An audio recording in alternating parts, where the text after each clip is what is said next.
Assalamu alaikum warahmatullahi wabarakatuh. Bismillahir Rahmanir Rahim. My videos have a habit of somehow cutting themselves off. Not to worry, I'm back and I'll just finish my my last murrakkabun naqis example. So the last type of murrakkabun naqis I was mentioning before I got cut off was the murrakkabun man sarf, and this is that murrakkab wherein two words are combined to form one word. Yeah, so two words are combined to form one word. For example, al-harful ataf conjunction did not originally exist between the two words. So you've got the example ba'la bakka, ba'la bakku. So ba'la bakku is a name of a city, ba'la bakku, and this was formed. So ba'la bakku is a incomplete sentence. It is a sentence. This is not just a word because it was formed using two words. So this is regarded as an incomplete sentence, not just a word on its own. So this was formed by combining the word ba'lun and, which is a name of an idol, and bakkun. So bakkun is a name of a king. So this was a name of a king. So ba'lu, the word ba'la bakku was formed from these two words. So I've just these were the 5 different examples that we need to learn. So just going over them because the video cut off before. So it was the al-murrakkabul tawsifi, al-murrakkabul idafi, al-murrakkabul ishari, al-murrakkabul bina'i, and murrakkabu man sarf. So these are the ones that we need to learn and memorize. So I've gone through these examples and they'll be in the previous video, so we'll continue on. And on this page I'm just giving some examples of the murrakkabut tawsifi. So these were the type of murrakkabun naqis where the second word described the first word, if you remember. So I've just given examples, and the following examples I'm just still in the middle of recording. Sorry, just got disturbed by my daughter. So continuing on, waladun saghirun. So waladun saghirun refers to a small boy. And this is an example of al-murrakkabul tawsifi. So murrakkabul tawsifi, so you've got the saghirun, which refers to small, and boy, which refers to waladun, which refers to a boy.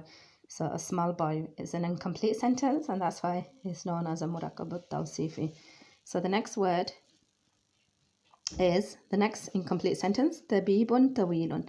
Tabibun tawilun is a tall doctor. So I advise the sisters to learn some examples, to write these examples down and familiarize yourselves with them, because these may crop up in the exam.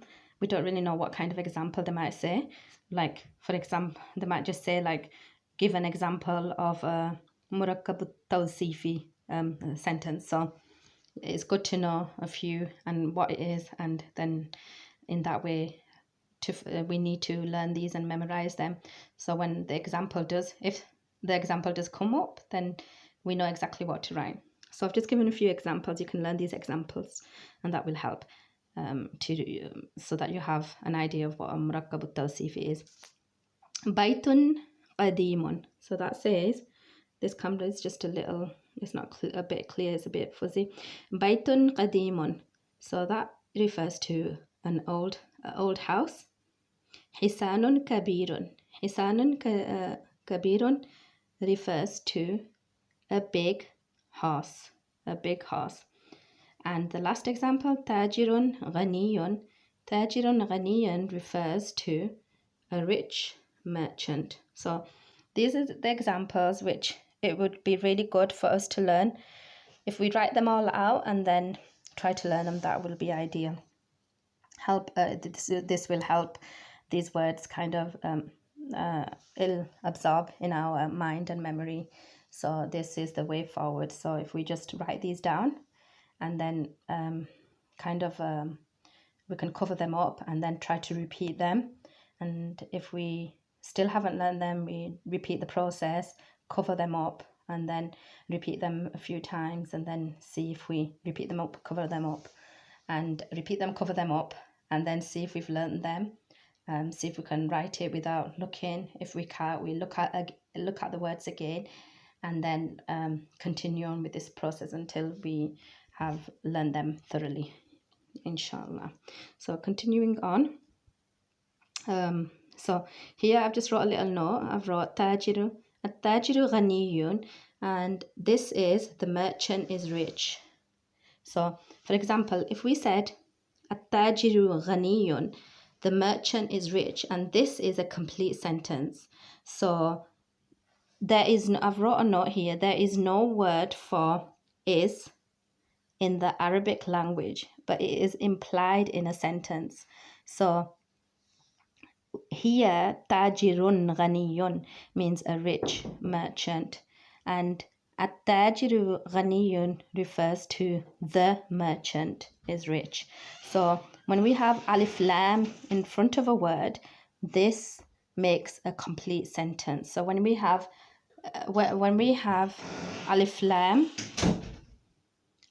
in front of a word, so here I've given an example, at-tajirun ghaniyun, a rich merchant, at-tajiru ghaniyun, the merchant is rich.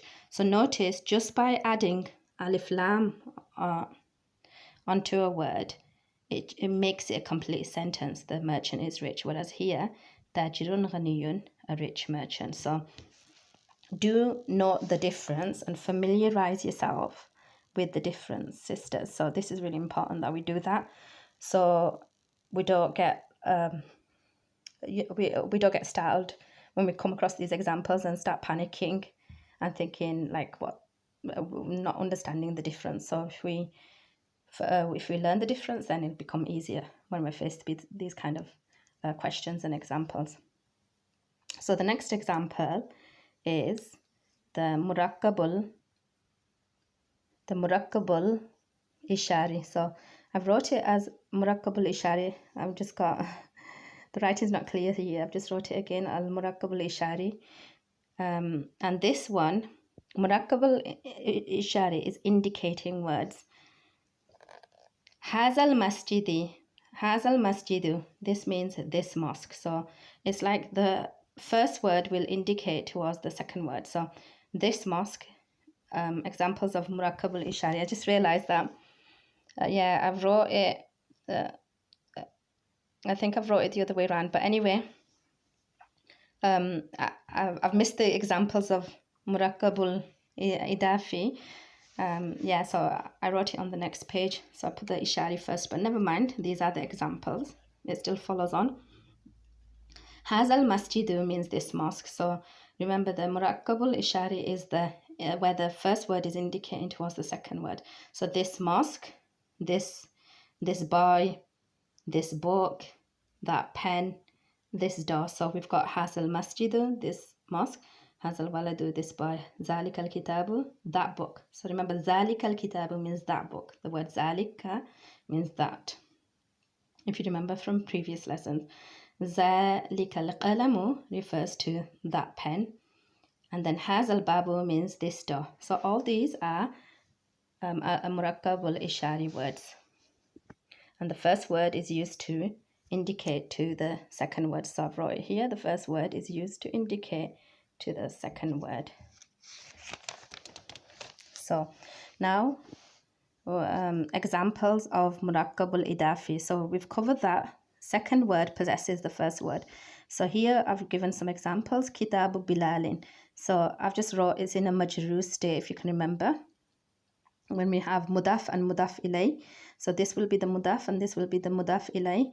And if we can cast our minds back, if we remember, the mudaf will be in a state,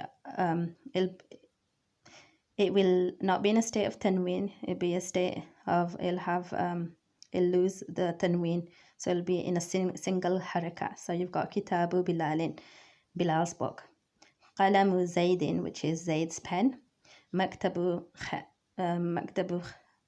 Khalidin, and so it's Khalid's desk.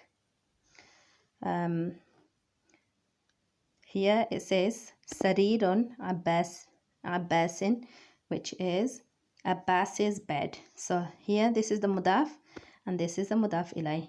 Kitabullahi is Allah's book. So this is an example of mudaf ilay. Also murrakkabul idafi. So I've wrote here, if the mudaf is preceded by a preposition, it has an ending.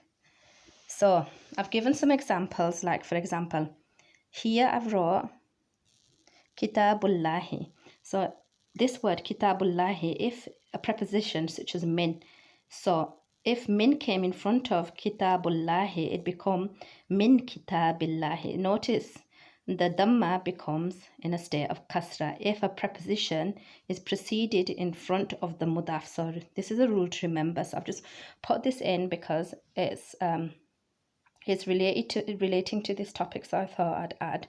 So remember, so here we have min, a preposition before a mudaf, so it becomes a state of majroor. So kitabullahi would be min kitabillahi if there is a harful jar in front of it, so a particle in front of it. For example, here we've got min, here we've got another sorry, it's not min, I'm not looking properly, it's fi. So yeah, it's just not a bit clear that today it's just blurred. So here we've got fi kitabillahi, in the book of Allah.